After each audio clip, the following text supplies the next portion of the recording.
Hello दोस्तों। आज मैं आप सबको एक प्यारी सी बेटी की कहानी सुनाने जा रही हूँ। एक बेटी जिसने शादी नहीं की। लड़कियों के स्कूल में आने वाली नई टीचर खूबसूरत और शैक्षणिक तौर पर भी मजबूत थी, लेकिन उसने अभी तक शादी नहीं की थी। सब लड़कियाँ उसके इर्द गिर्द जमा हो गई और मजाक करने लगी कि मैडम, आपने अभी तक शादी क्यों नहीं की। मैडम ने दास्तान कुछ यूँ शुरू की। एक महिला की 5 बेटियां थीं।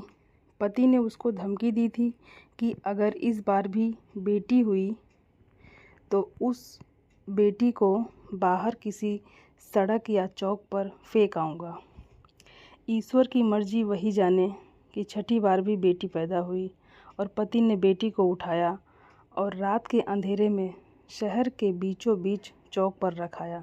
माँ पूरी रात उस नन्ही सी जान के लिए दुआ करती रही और बेटी को ईश्वर के सुपुर्द कर दिया।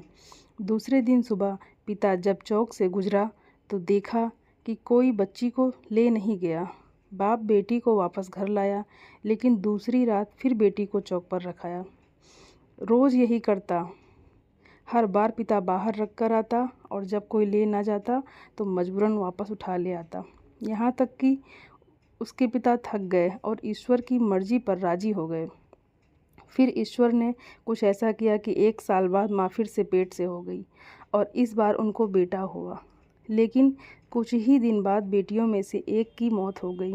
यहाँ तक कि माँ 5 बार पेट से हुई और 5 बेटे हुए, लेकिन हर बार उसकी बेटियों में से एक एक बेटियाँ दुनिया से चली जाती और वही बेटी जिंदा रह गई जिससे बाप जान छुड़ाना चाह रहा था। माँ भी इस दुनिया से चली गई। इधर 5 बेटे और एक बेटी सब बड़े हो गए। टीचर ने कहा, पता है वह बेटी जो जिंदा रही कौन है? वह मैं हूँ। और मैं अभी तक शादी इसलिए नहीं की कि बाप इतने बूढ़े हो गए हैं कि अपने हाथ से खाना भी नहीं खा सकते और दूसरा कोई नहीं है जो उनकी सेवा करे। बस मैं ही उनकी खिदमत किया करती हूँ और वह 5 बेटे कभी कभी आकर पिता का हाल चाल पूछ लेते हैं।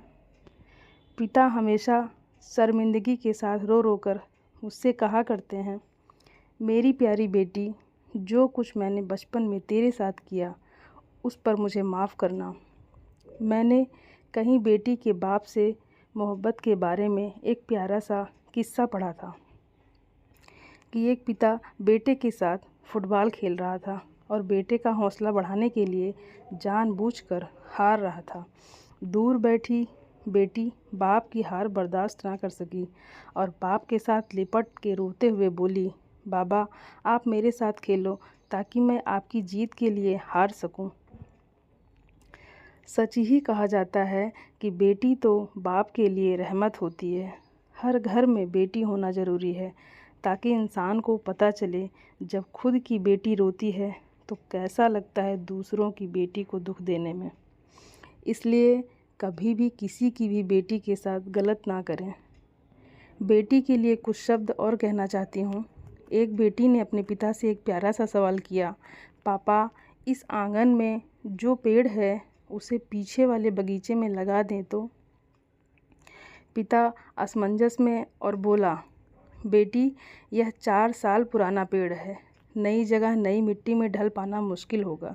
तब बेटी ने भरी आंखों से पिता से सवाल किया कि एक पौधा और भी तो है आपके आंगन में जो 22 वर्ष पुराना है, क्या वह नई जगह पर ढल पाएगा? पिता बेटी की बात पर सोचते हुए कहा कि यह शक्ति पूरी कायनात में सिर्फ नारी के पास ही है जो कल्प वृक्ष से कम नहीं है।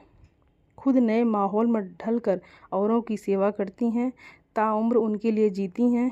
बेटी से बड़ा धन कुछ भी नहीं। पापा की परी से जिम्मेदार बहू बन जाती हैं बेटियां। तेरा मेरा करते करते हमारा कहना सीख जाती हैं बेटियां। थोड़े काम में थकने वाले से पूरे घर को संभालने वाली हो जाती हैं बेटियां। हर बात में लड़ने वाली आज चुपचाप सुन लेती हैं बेटियां। पापा का हर बात में खर्चे कराने वाली, एक एक पैसा जोड़ने वाली बन जाती हैं बेटियां। सच ही कहा है किसी ने, बेटी से बहुत तक बहुत बदल जाती हैं बेटियां। दोस्तों, आपको मेरी यह कहानी कैसी लगी आप लोग मुझे कमेंट करके ज़रूर बताइएगा और इस कहानी को जितना हो सके उतना शेयर करिएगा। धन्यवाद दोस्तों।